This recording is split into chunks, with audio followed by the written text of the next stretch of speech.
Version 10 is here. It's amazing. It's Tesla's biggest update to date. We're doing videos about the entire feature set, broken down into bite-sized pieces to allow us to go deep into certain areas. And now we're going to talk about the entertainment element of it. The different videos, the Tesla Theater, the arcade, things like that. Video support in the browser. Stay tuned for that.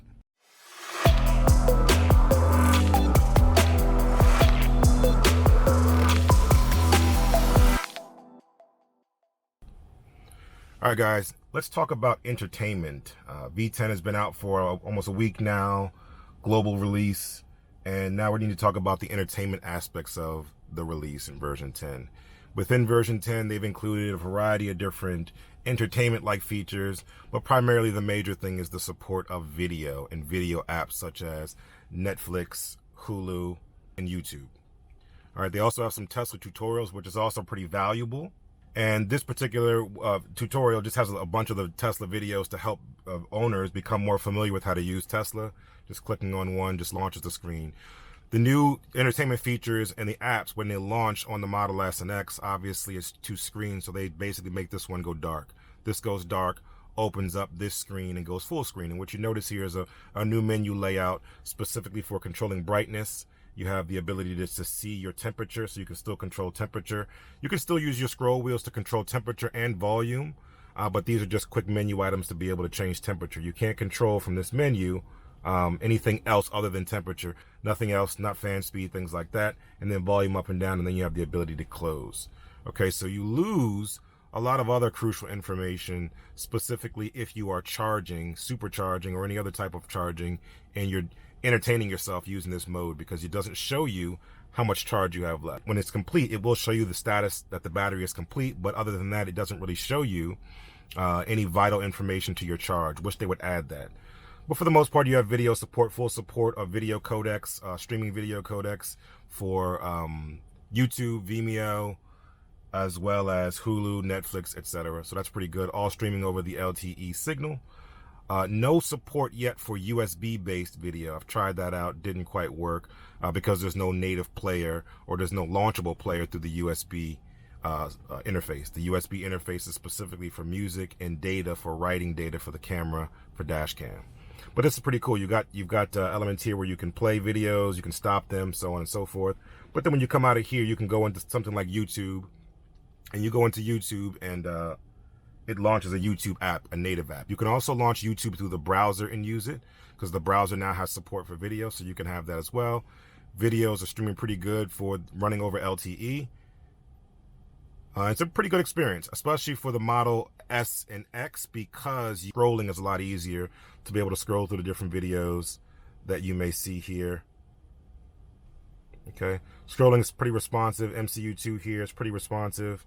Some laggy areas sometimes, but most of the time it's pretty responsive. All right, you can do things like search for videos on YouTube, native app again. Let's just search for Smart Summon for Tesla. See what pops up. Lots of cool videos here.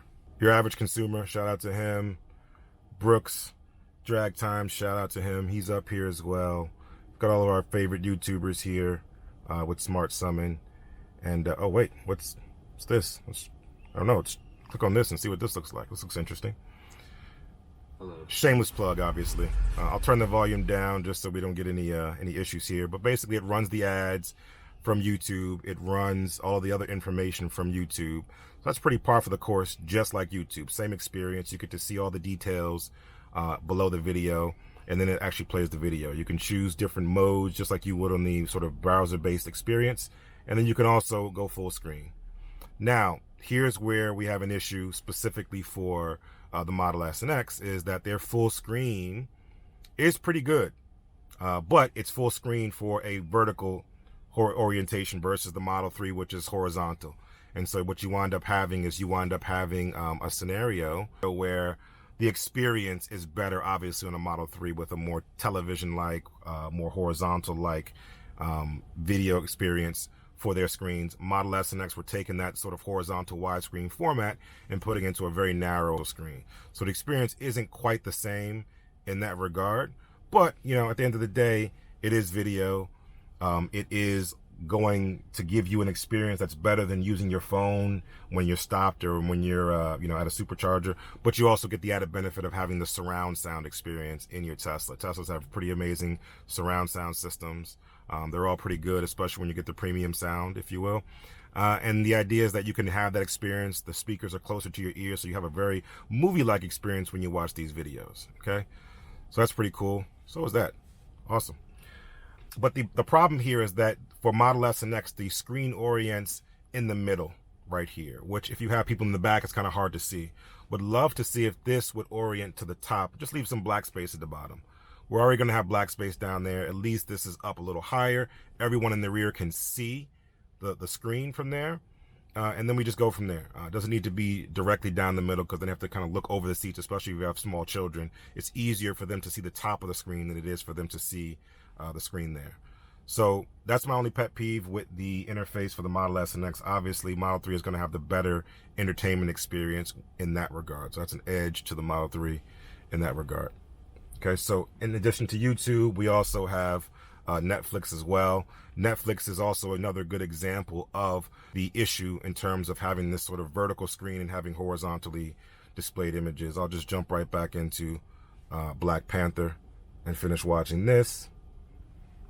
All the navigation for Netflix is all the same. What you see here, this is the still, this is the actual image itself, and now you have a more cropped cinematic crop, if you will, now on this horizontal screen, and it's even narrower. It's even narrower than the YouTube sort of full screen version. So this is also, again, a poor experience just because it's trying to fit all that information into a vertical screen, but also because it's down low. So people in the rear, hard for them to see. Take this, let's move it up, and now it's available and visually available to everyone in the car. So that's my only problem, my only pet peeve. Other than that, it's phenomenal. It's amazing that Tesla can fit this in the car. I can go back. I can view other videos on Netflix. It shows me the previews. It runs the sort of trailers in the background as well. Everything is very smooth. Again, running over LTE, this is very, very impressive.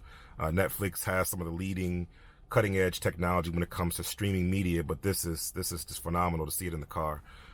Having owned a Tesla for 4+ years, going on 5 years, just seeing the screen come to life and being able to have media that you thought it should have had from the jump, but the technology obviously wasn't there. So this is really a game changer, really sort of a dream come true to see this actually come to life, be able to play videos, be able to see things on this that you couldn't see before. So this is pretty good. Okay, so whenever you want to go back, you tap the screen, the menu is going to come up, and then you can choose to close out of this and go to another application. All right, same thing applies to the browser. If you were to open up the browser, you can open up the browser and it shows, again, full screen. Now, again, I mentioned in the last video, you don't have the ability to minimize this. Again, I'm parked and I may want to see some directions and browse where I'm going to go. In addition to looking at the web, you can't do that. It's just going to be here. And then from here, you can just basically go through and look at video-based content right here from the browser, whatever it may be. I'm not going to pull up one of these, but this is a good, cool site to look at. You can go to any number of sites that you would like to see, and it's right in the browser. So that's pretty cool. Pretty straightforward. Nothing to really dive into from there. Right? So that's the video element of it. So that's awesome. Hope they refine it. Hope they make it better. Hope they add more apps, more entertainment options here in terms of Netflix, Hulu. Maybe there's some other services. Maybe we can do a native Plex app for those who like to stream their own home media, such as ourselves.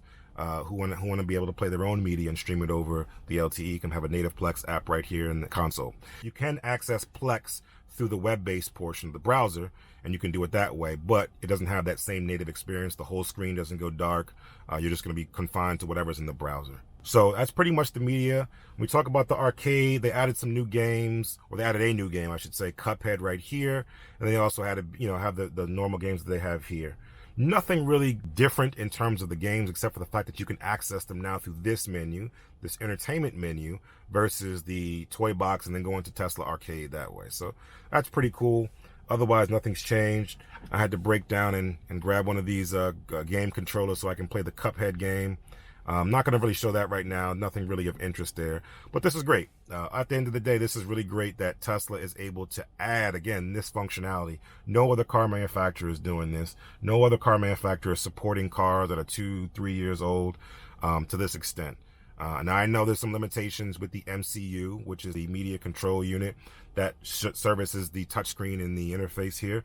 There's some issues where some people with MCU1 or anyone with MCU1 doesn't get these features. This is only for MCU2 to be able to play these features, a better processor, a better MCU. And currently Tesla is not offering those MCU upgrades. So anyone with MCU1, if when you look at your release notes, it says nothing about Cuphead, nothing about the video games, and you have MCU1 and you can't play these games. You don't have the video functionality.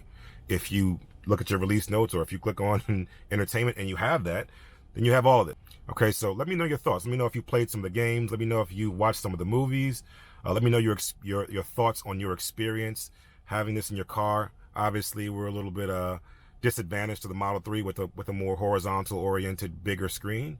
But it's still cool. We can still play games in here. We can still watch movies in here. It's still a great experience with the surround sound. I do happen to think that the Model S surround sound is a little bit better than the Model 3s, but it is neither here nor there. It compensates for the small screen. But at the end of the day, it's awesome. Tesla's great. Let me know your thoughts in the comments. I'll check you in the next video, and enjoy your Tesla and enjoy your day.